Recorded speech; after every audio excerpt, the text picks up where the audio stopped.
McQueen and O'Reardon were dead to begin with. There is no doubt whatever about that. The register of their burials was signed by the clergyman, the clerk, the undertaker, and the chief mourner. McQueen and O'Reardon were as dead as a doornail. This is my second attempt at making this video because in the first one I made a complete mess of it and I fouled up the rules. Even though the Cthulhu Knights rules are very, very simple, I still managed to mess them up. So we're starting again. We arrive in a mysterious, ghostly train. Millicent arrives at this railway station, having little recollection of what's just happened to her previously. She arrives on the platform. The steam from the train is creating an eerie mist, but that might also be an eerie mist that's already there. And she arrives at this empty platform in what feels like a ghost town. There's a strange sort of grey twilight in the sky, and she doesn't know where she is. She doesn't know where she's supposed to go, but this is where she is, in a mysterious unknown town, looking not unlike Arkham. Previously, of course, she has a strange recollection that she was trying to rescue a priest with a colleague of hers, but she doesn't know where her colleague is. She doesn't know what happened to the priest. She's just in this strange place with a very fuzzy memory. Now, as this is a new game session, we need to check to see if she levels up. So you roll 1d6 plus half their current level, rounded down. If the roll exceeds their current level, they level up. So our level is 1, so that's, nothing. So we roll the die, and we get a 3, so we level up. Now we get 1d6 more dollars. Rather more importantly, we get +1 to 1 base statistic of your choosing.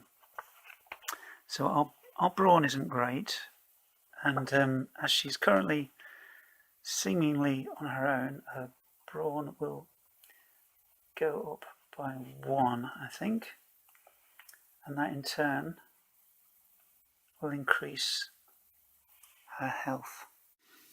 Now we go up to 5 here, but as we've gone up to level 2, we add another 1 because you add your level as well as your base statistic, and we will go up to 6 defense automatically and 5 initiative, and we will have a base willpower of 12, which was the main mistake I made in the first attempt, when I forgot that you can spend willpower to mitigate your dice rolls, and I couldn't achieve anything. So we'll take some more money, 6 more dollars. Not really keeping track of dollars, but there we go, and we can take a new class ability. So I've chosen for her second skill, which she has now. She started with investigation, now she's got occult knowledge, and that means when she rolls an intelligence check for anything to do with the occult, it is at -1 difficulty step, and she learns a random spell, which is Arcane Blast. I'm probably not going to include that because I think that's a little too superpowered for the kind of game I'm going for, so I'm going to ignore the magical spell. I don't want my character using spells. Now, as Millicent arrives, she has recovered all her health, kind of. Whether she's alive or not, we don't know. And so she's going to draw a few encounters to try and understand why she's here and where she is. So if I draw an encounter for the railway station, it might give her a clue as to where she's starting and what she's got to do. Train station. A stranger in a turban steps off the Boston local train with a crazed look on his face. So perhaps as she gets off the train, she sees someone else stepping off, the only other person around. Make a look check. If you pass the man pulls a strange object from beneath his cloak and gives it to you. Draw one unique item. If you fail, he pulls a poisoned blade out of his cloak and stabs you. Roll the die and lose that much stamina. Well, what we could use in this case is a wit. Our wit is 3. We kind of use our willpower, and we probably will. So I'm going to see what kind of mood this guy's in. Whether we will start on medium and then see if we need to increase or decrease. He looks angry. I'm going to increase it to difficult, so that makes it a 12. We add 3 to this die. 6, 7, 8, 9, 10, 11, 12. We'll actually use 4 willpower to make that roll, because it might mean we gain something useful. So basically the man approaches us. We're a little wary of him. He looks very mysterious, and he walks up to us as the only other living person here at the station, and he says, Madam, I have something for you. And we say, how do you know who I am? And he replies, take some direction here. I know where you have come from. You have come from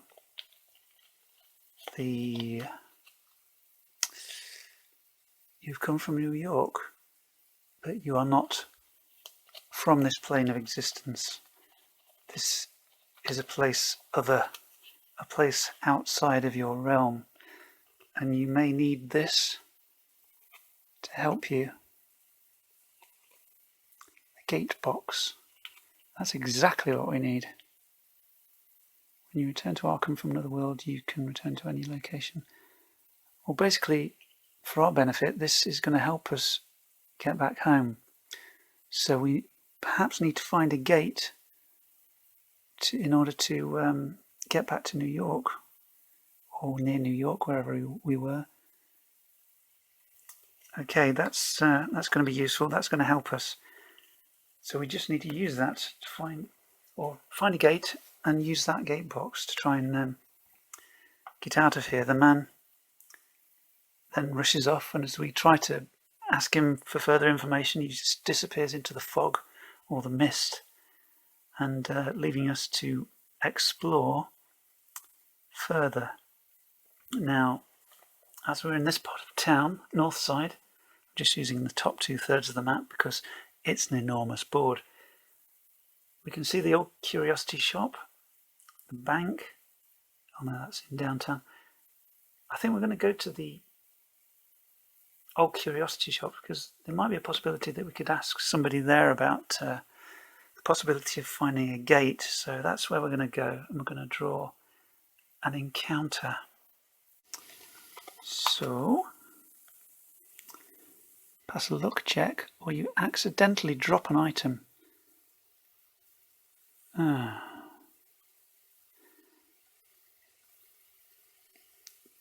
Yeah, that's more a board game kind of thing, isn't it, really?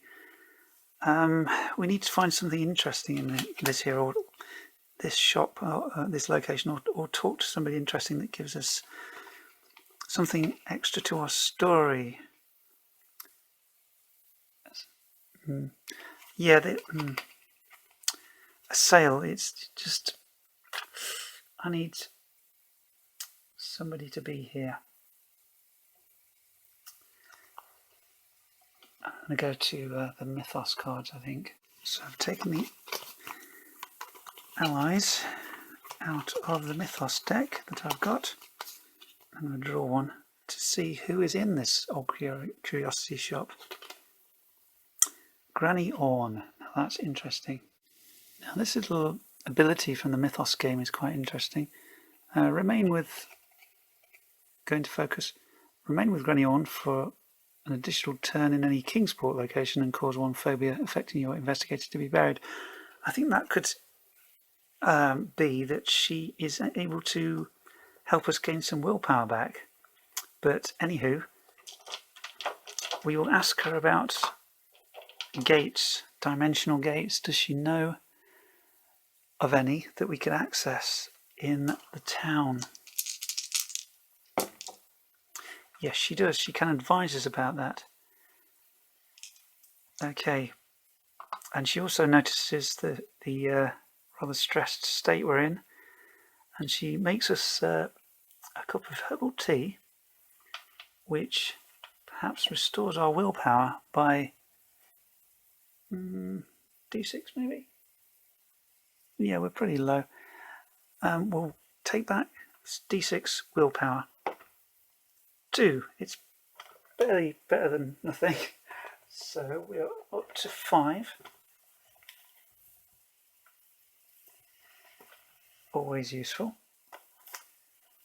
And about these gates, she knows there's one in town, so what part of the town could it be in? Northeast. It could be probably in East Town somewhere.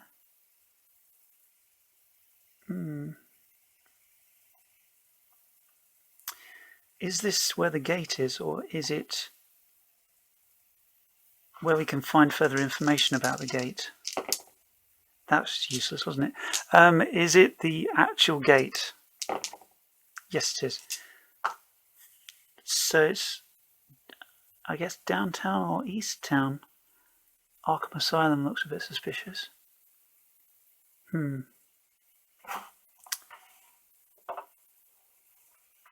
I've got to rethink this. I think what Granny Orn can do, as well as giving us some nice tea, is show us how to use the gate box, because that would make sense, rather than telling us where the gate is, because the gates are mysterious, they can phase in and out or whatever. I think she's more likely to be able to tell us how to use the gate box. So, with our occult knowledge, I think learning about this could be like difficult, but we can knock it down a step to medium with our occult knowledge. So with our intelligence of 6, 7, 8, 9, that is just enough. So we are able, with the help of Granny Orn, to learn how to use this gate box to access a gate when we find one. But now we just need to find one. So can she tell us of another place we can find information about discovering a gate? I mean, we have the library, the science building, the witch house. It could be one of these spooky locations. We'll have to go and have a look. And if we can find a gate of some kind, then we can do that. Now we'll go back to Northside and head to the Merchant District. Thank you, Granny Orn. And can we see some mysterious places about? We could go to the Unnameable to see if we can find anything there. This spooky house down here. So that's under the green cards. It's a very odd way to play Arkham Horror. You hear the scurrying and squeaking of a horde of rats from inside the walls. Abruptly, you realise that they are moving to surround you. Pass a speed check to make it to the front door. If you fail, you are lost in time and space. That seems a bit weird. I'm going to let the time and space bit go, and we'll take some damage if we are surrounded by the rats. Now, our speed is 3. I'm going to give that, gosh, I'm going to give that a medium and I'll probably have to spend some willpower. 4. Oh gosh, we can't spend 5 willpower. We're just going to have to take some damage. I'm going to say D3 damage.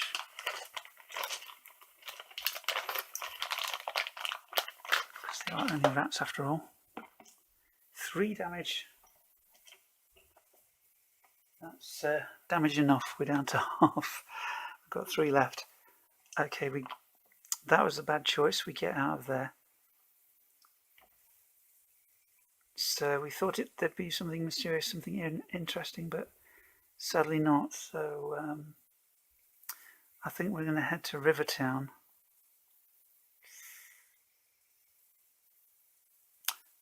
No, we're going to go down to the university and check out the library, see if we can find anything interesting in there.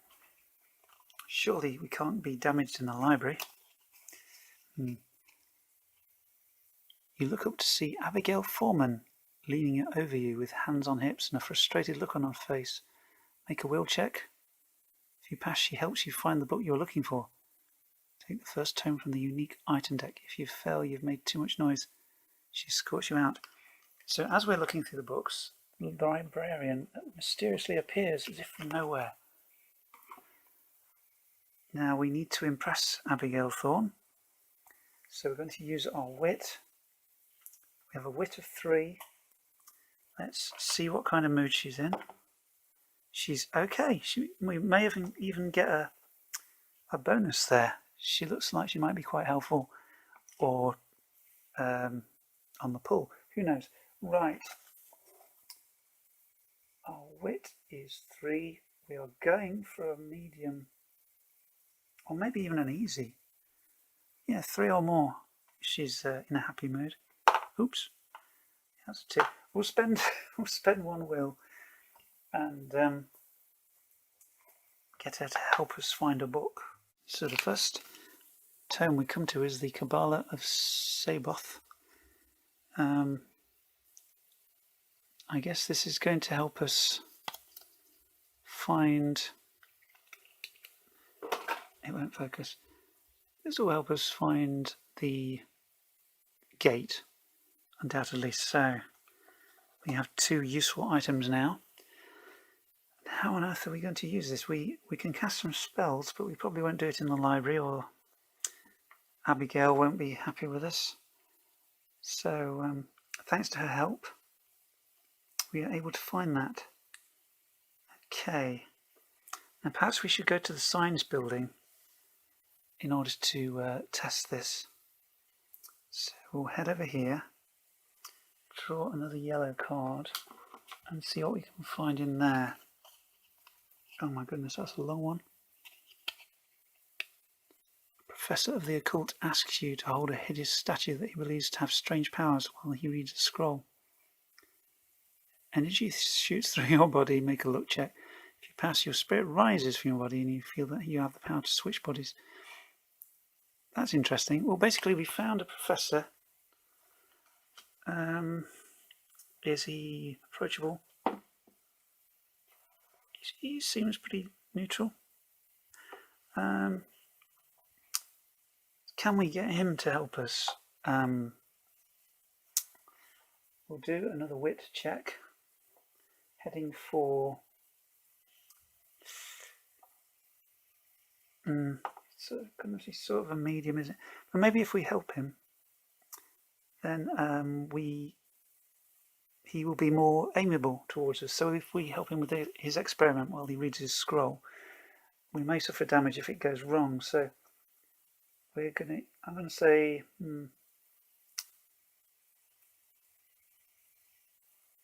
I know what I could do.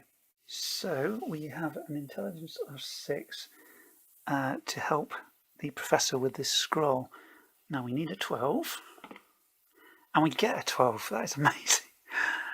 Dice usually hate me. So in that case, that becomes a little bit more easy to do a wit check on him. So we need a 3 or more to do a wit thing and convince him to help us, which he does. Now he is able to tell us where his scientific instruments have detected a gate. Now in here, the Cthulhu Knights book, there's a map of Arkham, an illegible map of Massachusetts, and there's also this little chart of locations in Arkham, which is handy because that's where we are, sort of Twilight, mysterious limbo Arkham. 5 is Arkham Asylum. I was afraid it would be. So we need to get to Arkham Asylum because that's where the gate is. So when we go up here, we are crossing one location, going to another at that point. So as we are not going just from one to the other, one location to another, I'm going to roll as we pass through here to see if we have an encounter with anything in the almost deserted streets as we cross the river here. That is a yes, we encounter something. Is it a human? Yes, it is. Okay. We could draw another ally from the Mythos cards. Actually, I'm not going to draw at random because is this, yeah. I know who I want it to be.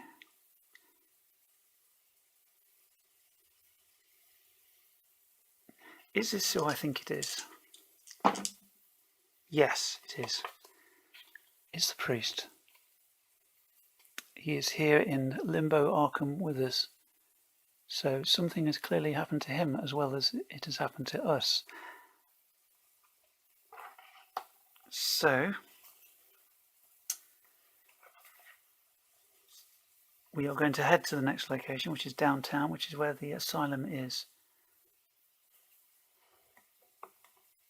And we reach the gate. Oops.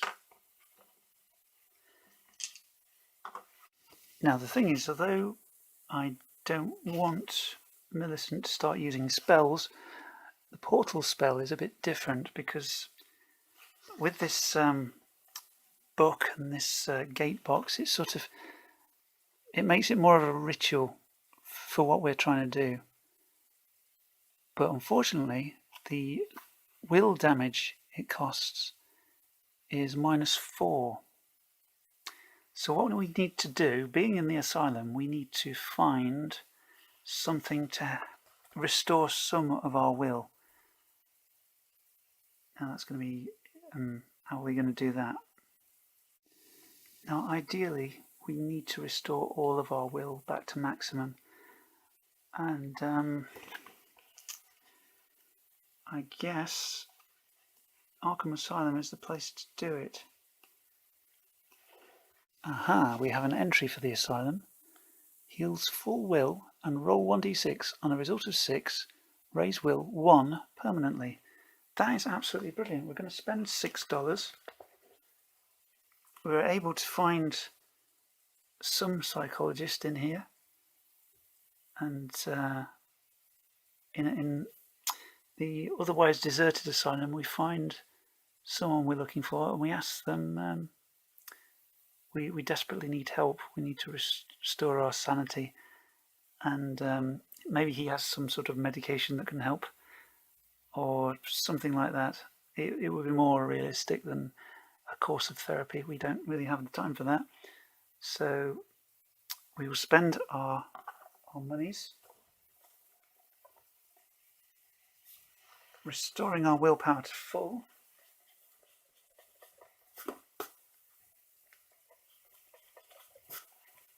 Okay. Then we roll the d6, and we do not increase our will by 1 permanently. So that was more advantageous than I thought. Thank you, Cthulhu Knight. Now we can go with the priest to... We will use the gate box and the book to detect where the gate is, or where it will manifest. So we will start this ritual. Now, this ritual, or spell, ritual I'm calling it, has a difficulty level of impossible, which is 15. Now we have an occult knowledge skill, so that brings it down by 1 difficulty step, which is 12. That makes it. So we're going to lose 3 will just for trying to cast the spell. Our intelligence is 6, and we need to roll a 6, so we'll be spending some will to try and make this thing happen. Wow, we only need to spend 1. So we open the gate, and Millicent and Samuel Windsor, the priest, step through. But where do they end up? Perhaps we'll find out next time. Thank you very much for watching.